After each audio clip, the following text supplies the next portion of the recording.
Today, Elon Musk is known as the richest man in the world with a net worth of somewhere around over $200 billion. It's hard to get the exact total because he just dropped a hefty $44 billion on Twitter. Though if you can afford to drop that kind of cash on a social media platform and still hold on to over $200 billion, it's safe to say you're still the richest man in the world. Of course, things weren't always so bright for Musk. In fact, about 14 years ago, it looked like Musk's fortune was lost forever.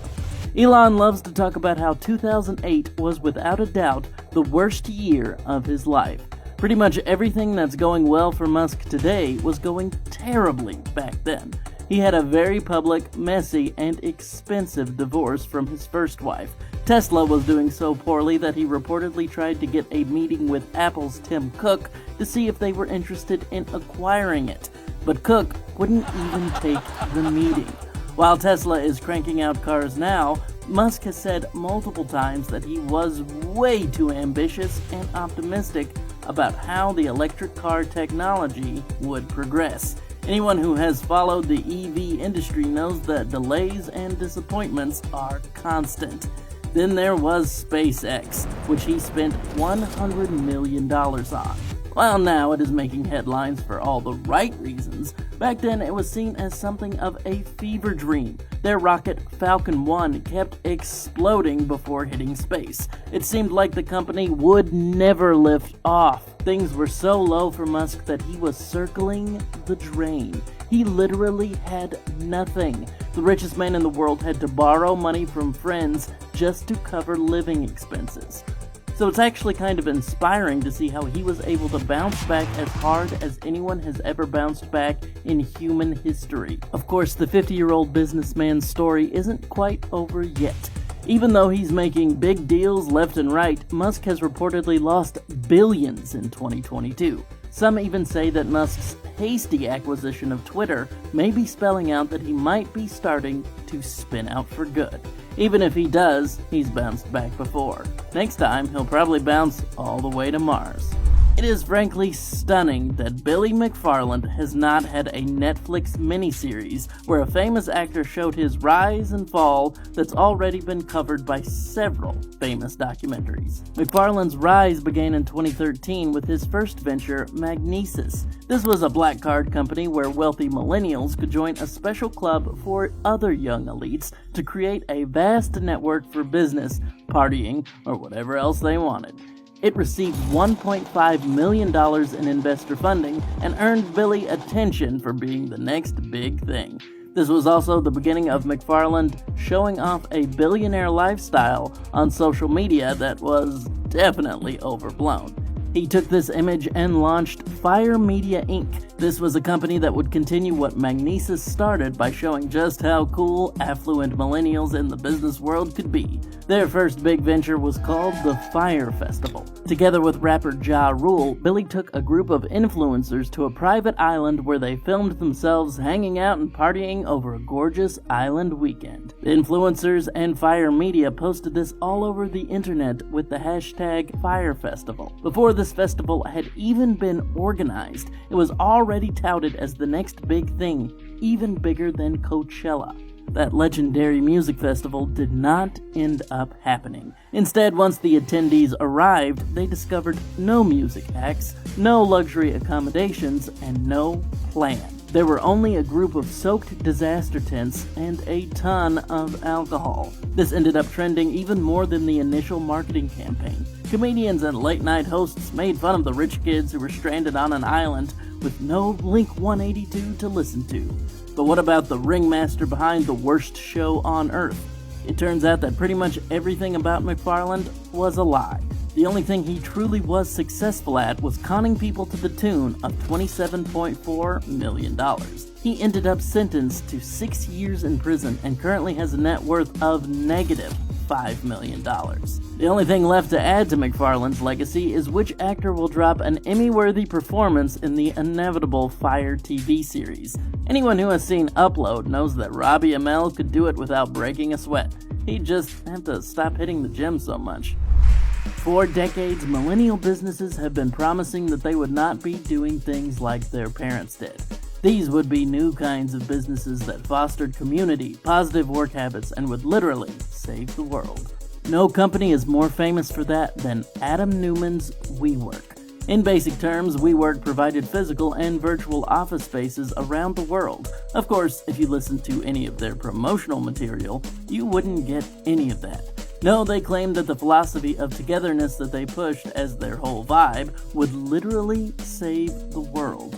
Seriously, among Newman's many audacious claims over the years, he stated his intent to live forever, become the world's first trillionaire, and eventually be crowned as president of the earth. He's a very humble man. Despite all of the ways that WeWork claimed to be creating a new millennial paradise in the business world, it was actually just same old, same old. Abuses of power, massively overworked employees, and widespread corruption were all over WeWork. This included Newman spending company money on a Gulfstream G650 business jet for more than $60 million while telling others to tighten the purse strings. Then he was rumored to have hotboxed the plane with so much smoke that the pilots had to literally wear gas masks in order to keep from getting too Cheech and Chonged to fly.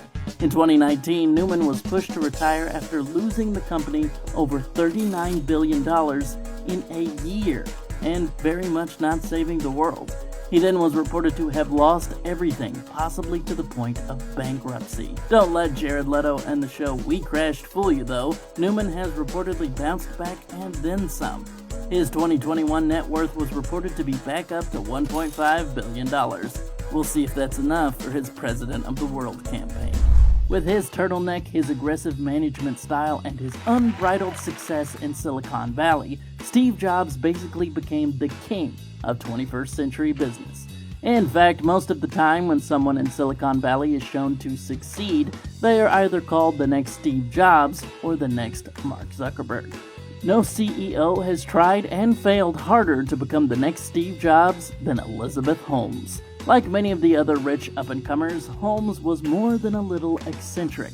She dropped her voice an octave in all interviews, almost exclusively wore Jobs-inspired black turtlenecks, and was a manic mess all the time.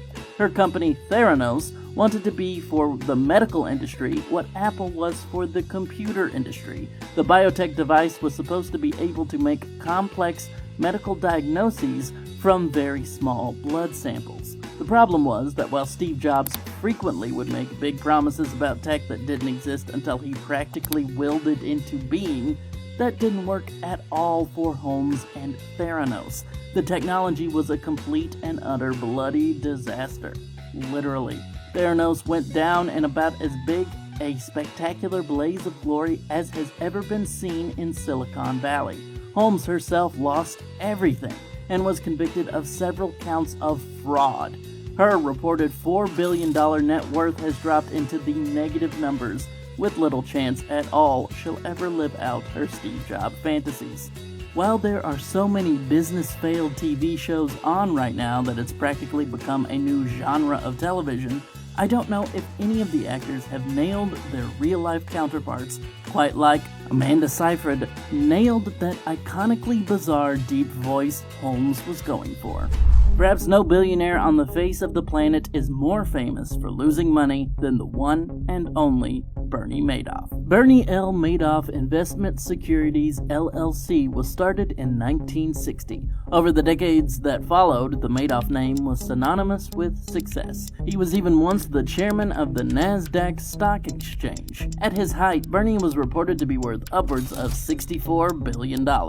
Well, it turns out that a lot of that success was built on a long history of fraudulent activity. Back in '99, it was discovered by the SEC that the gains Madoff was claiming to achieve were mathematically and legally impossible. It was uncovered that he was actually running the largest Ponzi scheme of all time. If you didn't already know, a Ponzi scheme is a scam where investments are promised to have a high rate of return for very little risk. The perceived success of these investments actually comes from new investors who are roped in by the same promises, not the initial investments themselves. It's kind of like a pyramid scheme, but even more complex. No one was better at this than Bernie Madoff, with tens of thousands of people defrauded out of tens of billions of dollars. That included celebrities like Kevin Bacon, John Malkovich, and Larry King.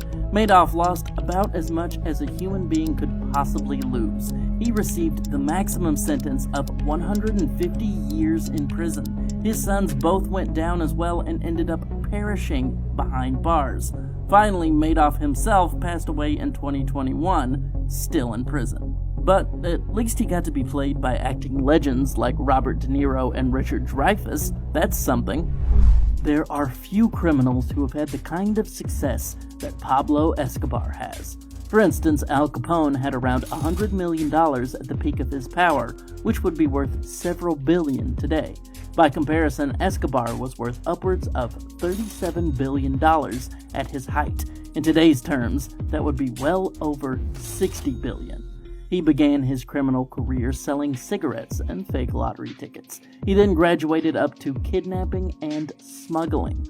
All of that led him to starting up one of the most infamous cartels of all time. It was a business that was comparable to some of the biggest in the United States. It was able to monopolize the trade of white powdery narcotics in the 1980s and early 90s. The cartel held onto its power by becoming a narco-terrorist organization that attacked people in power and invested in widespread corruption internationally. The cycle of violence continued for decades as rival cartels tried to get in on Escobar's business. This led to things getting increasingly out of hand, even if the money kept on rolling in. American law enforcement took a huge interest in Escobar, and big money was spent to bring him down. Millions were invested into bringing the cartel to an end, even if more millions were spent lining the cartel's pockets. Eventually, he surrendered himself to the authorities under a special agreement. He would do several years in prison, but a prison of his own making. Called the Cathedral, it was basically a luxury fort with a football pitch, a jacuzzi, a bar, and even its own waterfall. That all seemed like too nice of an end for one of the most vicious criminals in human history. After he learned that he was going to get transferred to a less comfortable, normal prison, Escobar escaped his luxury palace and went on the run. This led to a massive manhunt that followed Escobar for the rest of his life.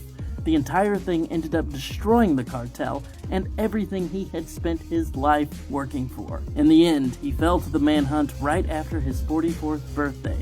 Despite this grisly end, his legacy is still widely felt, with the United States still spending millions and millions on narcotics from Colombia every single year. If you overlook the fact that he was a criminal and a viciously evil human being, he was a businessman who was able to build an industry that will probably outlive us all, even if it did utterly destroy him. Most importantly, his legacy has left a distinct impression on popular culture. His life inspired the likes of Scarface, Breaking Bad, and much, much more. Though you can watch the most direct influence in the show that chronicles his life, Narcos, though it takes a lot of liberties with the truth. As stated before, Al Capone was worth what would be several billion today. Capone's criminal career began when he joined the infamous 5 Points Gang in the late 1800s. During Prohibition, he made the move to Chicago, where he began what's known as the Chicago Outfit. His bootlegging operation brought him serious money and serious fame. While many criminals shy away from the spotlight for obvious reasons, Capone loved it. Surprisingly enough, people loved him as well.